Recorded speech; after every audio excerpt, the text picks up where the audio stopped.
तो अपन किसकी बात कर रहे हैं बेटा, बात करें बताओ, फेनिल कीटोन्यूरिया। किसकी बात कर रहे हैं बताओ बेटा, बात कर जल्दी बोलो, फिनाइल कीटोन्यूरिया। ये बेटा कैसा रोग है गुड़िया, ऑटोसोमल रिसेसिव। कैसा रोग है, ऑटोसोमल रिसेसिव। अच्छा ऑटोसोमल रिसेसिव दीदी अपन ने कहां से पढ़ा बेटा, बात करें, एक पढ़ा भी आपने क्या, सिकल सेल एनीमिया, उसके पहले पढ़ा था आपने क्या, हीमोफीलिया, वो था एक्स लिंक्ड रिसेसिव। उसके पहले अपन ने पढ़ा था कलर ब्लाइंडनेस, वो भी कैसा था, एक्स लिंक्ड रिसेसिव। अब ये बेटा दूसरा अपन क्या पढ़ रहे हैं, ऑटोसोमल रिसेसिव फिनाइल कीटोन्यूरिया। इसमें भी क्या होता है, कुछ नहीं होता है। आपकी बॉडी में बेटा बात करें जो एसेंशियल अमीनो एसिड है, एसेंशियल अमीनो एसिड अपने बोले थे 10 होते हैं टोटल। डिफरेंट टाइप की प्रोटीन को बनाने के लिए मुझे कितने चाहिए, 20 अमीनो एसिड। 20 में से बेटा बात कर 10 होते हैं एसेंशियल, जिनको अपन एक्सटर्नली बेटा बात कर फूड के द्वारा, सप्लीमेंट के द्वारा लेते हैं, और 10 आपकी बॉडी में खुद बनते हैं, जिसको अपन बोलते हैं नॉन एसेंशियल।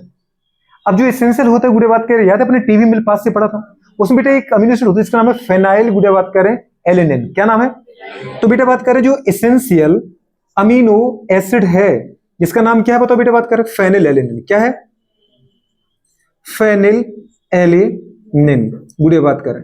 तो फेनाइल एलेनिन बेटा बात करें अमीनो एसिड आपके अंदर नॉर्मल गुड़े बात करें सभी हेल्दी पर्सन में किसमें बदलता है बेटा, बात करें टायरोसिन अमीनो एसिड में। किसमें बदलता है, टायरोसिन अमीनो एसिड में बदलता है। कुछ समझ में आ रहा है कि नहीं यार बेटा, लेकिन इसको बदलने के लिए गुड़े एक एंजाइम चाहिए जिसका नाम क्या है, फेनाइल एलेनिन हाइड्रोक्सिलेज। कौन सा एंजाइम चाहिए बेटा, बात करें, ये आपके एनसीईआरटी में नहीं लिखा है, उसने बस कहा है कि एक एंजाइम एब्सेंट होता है, लेकिन वो एंजाइम कौन सा है, उसको बेटा अपन बोलते हैं फेनिल एलेनिन, जल्दी बोलो, एलेनिन हाइड्रोक्सिलेज। तो फेनिल एलेनिन बेटा बात करें हाइड्रोक्सिलेज एंजाइम की एब्सेंस होती है। क्या होती है बेटा बात करें, अगर सोचो बेटा बात करें एंजाइम प्रेजेंट है तो इसमें कन्वर्ट होगा, लेकिन अगर ये एंजाइम क्या है बेटा बात करें, एब्सेंट है, तो इसी का नाम है गुड़िया बात करें क्या, जल्दी बोलो, फिनाइल कीटोन्यूरिया रोग। अगर किसी पर्सन को फिनाइल कीटोन्यूरिया डिसीज है तो ये जो रोग है ये कैसा रोग है, पहले आपने कहा ऑटोसोमल रिसेसिव। मतलब इस रोग को करने वाला जो जीन है वो कहां मिलेगा, आपको ऑटोसोम पर। कहां मिलेगा, ऑटोसोम पर गुड़िया बात करें जो ऑटोसोम पर जीन है वो जीन अगर एक्टिव हुआ तो वो क्या बनाएगा, फिनाइल एलेनिन हाइड्रोक्सिलेज एंजाइम बनाएगा। अभी अपने सिकल सेल एनीमिया में देखा था, डीएनए से अपन ट्रांसक्रिप्शन के द्वारा आरएनए बना रहे थे, फिर आरएनए से बेटा बात करें ट्रांसलेशन के द्वारा प्रोटीन बना रहे थे। अरे बना रहे थे ना, वो प्रोटीन क्या होता है, एंजाइम। ऑल बेटा बात करें एंजाइम है प्रोटीन। तो अगर हमारे पास गुड़िया बात करें फिनाइल एलेनिन हाइड्रोक्सिलेज गुड़िया बात करें जो एंजाइम है उसको बनाने का काम कौन करेगा बेटा, बात करें जीन। अगर उस जीन के अंदर म्यूटेशन हो जाए और वो इनएक्टिव हो जाए तो इसका मतलब फिनाइल एलेनिन हाइड्रोक्सिलेज एंजाइम नहीं बनेगा। अगर ये नहीं बनेगा तो आपकी बॉडी में जो एसेंशियल अमीनो एसिड अपन खाने की फॉर्म में ले रहे हैं, बुरे बात कर रहे हैं, बात समझ में आ रहा है, ये बेटा बात कर टायरोसिन में कन्वर्ट नहीं होगा। टायरोसिन में अगर यदि कन्वर्ट नहीं हुआ तो बेटा बात करें फिर ये गुड़े बात करें किसमें कन्वर्ट होता है, फिनाइल पायरुविक गुड़े बात करें एसिड में। किसमें कन्वर्ट होता है बेटा बात करें, अगर ये एंजाइम एब्सेंट हो, वो टायरोसिन में नहीं बदला तो इसका गुड़ हमारी बॉडी में एक्यूमुलेशन होने लगता है, और ये बॉडी में किसमें बदलता है, फेनिल गुड़े बात, जल्दी बोलो, फिनाइल पायरुविक गुड़े बात करें एसिड में। पायरुविक एसिड याद है 3 कार्बनिक एसिड, ग्लूकोज के जब आपने ग्लाइकोलाइसिस करके 1 मोल ग्लूकोज से 2 मोल पायरुविक एसिड बनाए थे आपने, और मैंने पायरुविक एसिड का फॉर्मूला तुम्हें ऑर्गेनिक केमिस्ट्री में भी लिखवाया था। पर अगर मैं पूछूं दीदी बात करें तो दिक्कत आएगी क्या, तो अपन ने क्या बोला बेटा बात करें, क्या बनेगा, फेनिल पायरुविक गुड़े बात करें एसिड। अब ये फेनिल पायरुविक एसिड बेटा बात करें क्या होता है, गुड़े बात करें हमारी बॉडी के लिए हार्मफुल होता है, और इसका जो बेटा एक्यूमुलेशन होता है, जो डिपोजिशन होता है, एक्यूमुलेशन बोलो बेटा बात करें, डिपोजिशन बोलो, ये कहां पर होता है, इन ब्रेन। कहां पर होता है, और ये मेरे ब्रेन के लिए क्या होता है, टॉक्सिक। क्या होता है बेटा बात करें, ब्रेन के लिए क्या होता है, टॉक्सिक। तो गुड़े बात करें अपन कुछ तो इसको बेटा किडनी के द्वारा लॉस करते हैं। तो सोचो हमें जो गुड़िया बात करें, आपने क्या बोला था, नॉन एसेंशियल। क्यों बोला, क्योंकि एसेंशियल से बन जाता है, इसलिए हमें इसको लेने की जरूरत नहीं है। लेकिन मैडम आपने कहा था ना कि ये भी प्रोटीन बनाने के लिए चाहिए, तो एक तो पहली बात कर बेटा कि ये इसमें बदल नहीं पा रहा है, तो जो ये प्रोटीन बनाता होगा वो प्रोटीन नहीं बनना है। किसके अंदर, फिनाइल कीटोन्यूरिक पर्सन में। और गुड़े बात करें वो प्रोटीन नहीं बनेगा तो वो एंजाइम वो हार्मोन भी नहीं बनेंगे। तो अपन कितने सारे गुड़े एंजाइम हार्मोन की डिफिशिएंसी से गुजर रहे होंगे, बात समझ पा रहे हो। दूसरी कंडीशन गुड़े बात करें, अगर ये एसिड में बन गया, आपको पता है कि एसिड का कितना बुरा इफेक्ट है हमारी बॉडी पर। अगर ग्लूकोज का मैं केवल अगर बेटा बात ग्लाइकोलाइसिस करूं तो पायरुविक एसिड बनता है, लेकिन पायरुविक एसिड को अगर मैं गुड़े बात में फर्दर ऑक्सीडाइज ना करूं, याद है गुड़े बात करें, तो इसका बेटा बात करें फर्मेंटेशन होता है, और फर्मेंटेशन के द्वारा लैक्टिक एसिड में या एथेनॉल में बदलता है। और एथेनॉल से आपको पता है कि मधुसी की कंडीशन आती है। अगर थोड़ा सा इथेनॉल हम बुरे बात करें मेडिसिन के फॉर्म में ले लेते हैं तो आपको दिन भर नींद आती, हिप्नोटिक कंडीशन में चले जाते हैं। कुछ याद है? दारू पीने के बाद दीदी इंसान का सेरिबेलम काम नहीं करता है। दारू पीने के बाद पूरे इंसान का लिवर खराब होता है। दारू पीने के बाद दीदी बात करें आंखें काम नहीं करती हैं। तुमने देखा होगा जब किसी इंसान के अंदर एथेनॉल ज्यादा पी लेता है तो अगर सोचो बुरे बात करें लगातार अगर पायरुविक एसिड जमा होता रहे बेटा, इसका अगर फर्मेंटेशन होता रहे तो कितनी सारी प्रॉब्लम क्रिएट होने वाले। अगर इसकी बुरे बात करें फर्मेंटेशन से, अगर बुरे बात करें हमारे अंदर क्या बना लगातार लैक्टिक एसिड, तो दीदी बात करें क्या होगी फिर? वो ही आपको पता है मसल फटी क्या होगी। तो इसका मतलब दीदी हमें चाहिए कि नहीं चाहिए? हमें चाहिए ही नहीं है। ये बात समझ पा रहे? पर ये लगातार बन रहा है। तो इसका मतलब बुरे एक तो एसिड, और एसिड आपको वैसे ही पता है कि हमारी बॉडी के लिए ज्यादा अच्छे नहीं है, क्या है, हाईली टॉक्सिक होते हैं। इसका अगर डिपोजिशन बेटा होता रहा, और ये इसका मेन दिक्कत कहां है, कहां डिपोजिशन होता है? ब्रेन में। जैसे अपन ग्लाइकोजन को कहां स्टोर करते हैं? मसल्स में, लिवर में और ब्रेन में। वैसे पूरे इसका डिपोजिशन कहां होता है? ब्रेन में। जिसको ये ब्रेन के लिए क्या है बेटा? टॉक्सिक, मतलब मेंटल रिटार्डेशन करता है। क्या करता है? मेंटली रिटार्ड करता है पर्सन को। तो ये हल्का फुल्का रोग नहीं है, बहुत बड़ा रोग है, लेकिन याद करना कितना आसान है। फिनाइल एलेनिन जो एसेंशियल अमीनो एसिड है उसको कन्वर्ट करने वाला अगर मेरे पास फिनाइल एलेनिन हाइड्रोक्सिलेज एंजाइम है तो उसको टायरेशन में बदल देगा।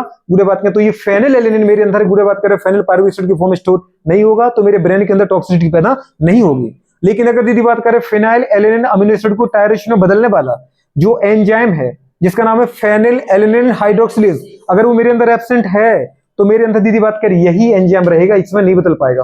फिर ये धीरे धीरे मेरी बॉडी में किसमें जमा होता है? वो वैसी कंडीशन से हमारा अमोनिया दीदी बात करें किसमें कन्वर्ट होता है? हमारे यूरिया में। फिर यूरिया को भी अगर बॉडी से नहीं हटाए तो वो यूरिया किसमें कन्वर्ट होता है?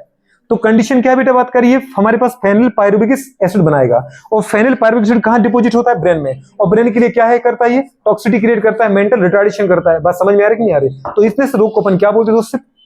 इसको बोलते हैं फेनाइल कीटोन्यूरिया। ये दूसरा रोग निपटा कि नहीं निपटा? कुछ तकलीफ है क्या? एक बुरी बात कर नेक्स्ट हमारे पास क्या है? Cystic fibrosis. अपन 4 पढ़ चुके हैं, 6 रोग थे ना अपने, तो फिफ्थ हमारे नंबर कौन सा है हमारे पास? Cystic fibrosis. दीदी सिस्टिक फाइब्रोसिस एक तो आपके एनसीईआरटी ने उसको दिया नहीं है लेकिन नाम जरूर लिखा है, तो दीदी हो तो सकता है ना सिस्टिक बेटा बात करें क्या फाइब्रोसिस, इतना ही पूछ लेगा कि बेटा किस टाइप का रोग है ये? Autosomal recessive. 6 रोगों में से केवल 2 रोग पूरे एक्सिंग रिसेसिव है, एक तो कलर ब्लाइंडनेस, एक हीमोफीलिया। दूसरे बाकी 4 के 4 रिमेनिंग जो 4 है वो सब क्या है? ऑटोसोमल। तो ये कैसा डिसीज है? ऑटोसोमल बेटा बात करें कैसा है? रिसेसिव डिसीज है। अच्छा दीदी इसमें होता क्या बेटा बात करें? इसके अंदर क्या होता है बेटा बात करें कि एक तो बुरे बात करें आपके रेस्पिरेटरी ट्रैक्ट में जो म्यूकस सेल है, एक बेटा आपके डाइजेस्ट ट्रैक्ट में बुरे बात करें जो एंजाइम बनाने वाली सेल है, इनके अंदर बुरे बात करें क्या होता है? इन्फ्लेमेशन होता है।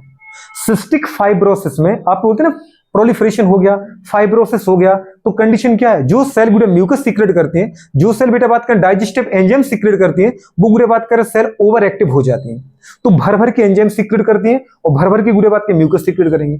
अब सोचो अगर बुरे बात करें आपके रेस्पिरेटरी ट्रैक्ट के trachea, primary bronchi, secondary bronchi, बुरे बात करो यहां तक की जो लास्ट में टर्मिनल ब्रोंक्यूल है, जो बुरे बात करें एल्वियोलर सेल है, उनके अंदर अगर म्यूकस सेल एक्टिव हो गई तो वो बेटा बात करें वो लंग्स में क्या भर के रख देंगे? लंग्स के अंदर जो एल्वियोलाई है उसके अंदर यदि क्या भर जाएगा? म्यूकस सेल अगर एक्टिव हो गई तो क्या भर जाएगा उसके अंदर? म्यूकस। म्यूकस जहां बुरे एयर को होना चाहिए था, एयर के लिए जगह ही नहीं बची। बेटा बात कर बताओ क्या भर गया? म्यूकस। म्यूकस जिन गुड़िया बात करें पता है बॉल से गैस का एक्सचेंज होना चाहिए था, वहां गैस है ही नहीं, वहां सब क्या है? केवल गुड़िया बात के म्यूकस है। और आपको पता है एयर से भारी कौन होता है? लिक्विड। तो अगर लिक्विड आएगा तो एयर को डिस्प्लेस वहां से होना पड़ेगा। तो अगर यहाँ पे अगर गुड़िया बात के म्यूकस बनने लगा और म्यूकस डिपोजिट होने लगा कहां पे? एल्वियोलाई के अंदर। और एल्वियोलाई को अपने क्या कहा था? फंक्शनल यूनिट ऑफ रेस्पिरेशन, याद है? क्योंकि मेन गुड़िया बात करें पता है गैस एक्सचेंज साइट थी। समझ में आ रहा है कि नहीं आ रहा है इस कंडीशन में? तो इसका मतलब बुरे बात करें यहां से गैस का एक्सचेंज नहीं हो पाएगा, नो गैसियस एक्सचेंज। अब सोचो अगर बेटा बात करें ब्लड वेसल्स आई और उसको दीदी बात करें गैस नहीं मिल पाई, तो इसका मतलब जो इंप्योर ब्लड आया था वो वैसे इंप्योर ब्लड कहां पहुंच जाएगा? वापस टिश्यू में। तो लगातार दीदी आपको क्या होती रहेगी? सफोकेशन। क्या होगी? और एक समय के बाद बेटा बात का CO2 बढ़ जाएगा लेवल बॉडी में, और O2 का लेवल क्या हो जाएगा? कम हो जाएगा। अगर पूरे टिश्यू तक ऑक्सीजन नहीं पहुंचा तो आपको पता है कि ग्लूकोज का ऑक्सीडेशन नहीं हो पाएगा, और ग्लूकोज का ऑक्सीडेशन नहीं हुआ तो इसका मतलब बुरे बात में जितने ATP चाहिए सेल को ATP नहीं बन पाए, क्योंकि एक ग्लूकोज के तोड़ने के लिए मुझे बुरे बात का 6 O2 चाहिए। एक ग्लूकोज एक मोल ग्लूकोज को तोड़ने के लिए 6 मोल O2 चाहिए, एक ग्लूकोज को तोड़ने के लिए 6 O2 चाहिए, तब जाकर के 36 30 ATP बनेगा। और अगर ग्लूकोज ऑक्सीजन के एब्सेंस में टूटा तो केवल 2 ATP मिलेंगे, और दूसरी कंडीशन थी लैक्टिक एसिड का फॉर्मेशन होगा, फर्मेंटेशन होगा स्टार्ट, तो कई बीमारियां खुद ब खुद स्टार्ट हो जाएंगी। सिस्टिक फाइब्रोसिस मेनली आपके रेस्पिरेटरी और डाइजेस्टिव ट्रैक्ट की प्रॉब्लम है, जिसमें गुड़े बात कर जो आपकी जो म्यूकस गुड़े बात कर फॉर्मिंग सेल है और डाइजेस्टिव एंजाइम फॉर्मिंग सेल है, इनका क्या होता है, ओवर दीदी बात करें एक्सक्रीशन होता है। तो जितने जो एंजाइम बन रहा है वो ज्यादा नंबर में प्रोडक्शन, मतलब ज्यादा अमाउंट में प्रोड्यूस होंगे। अब सोचो अगर बेटा बात करें एचसीएल ज्यादा बनने लगे तो पूरे स्टमक को बर्बाद नहीं कर देगा। अगर ज्यादा गुड़े बात करें पेप्सिन ट्रिप्सिन बनने लगे तो गुड़े बात उसको तो डाइजेशन के लिए कुछ चाहिए है। अगर तुम खाना उतना खा नहीं रहे हो, लगातार डाइजेशन एंजाइम बन रहा है, तो वो क्या करेंगे, मेम्ब्रेन को ही तोड़ रख के रख देंगे। समझ में आ रहा है कि नहीं आ रहा है? तो बेटा बात करें पूरा का पूरा सिस्टम ही क्या हो जाएगा, कोलैप्स हो जाएगा, बर्बाद हो जाएगा। इस रोग का नाम है सिस्टिक फाइब्रोसिस। सिस्टिक फाइब्रोसिस कैसा रोग है, ऑटोसोमल रिसेसिव। मतलब गुड़े ये रोग करने वाले जो जीन है वो कहां प्रेजेंट होते हैं, गुड़े बात करें वो ऑटोसोम पर। ये मेल फीमेल दोनों में इक्वल गुड़े फ्रीक्वेंसी के साथ पैदा होते हैं। जो जीन बेटा बात करें नॉर्मल गुड़े बात करें काम कर रहे थे, अगर उस जीन के अंदर म्यूटेशन हो जाए तो इसका मतलब गुड़े बात करें मुझे कौन सा रोग हो जाएगा, और cystic fibrosis. Cystic fibrosis mainly याद रखना गुड़े किसका रोग है, किसका रोग है, गुड़े बात करें डाइजेस्टिव ट्रैक्ट और रेस्पिरेटरी ट्रैक्ट। डाइजेस्टिव ट्रैक्ट में गुड़े बात करें क्या होगा, ओवर प्रोडक्शन एंजाइम का, और रेस्पिरेटरी ट्रैक्ट में ओवर प्रोडक्शन ऑफ म्यूकस का।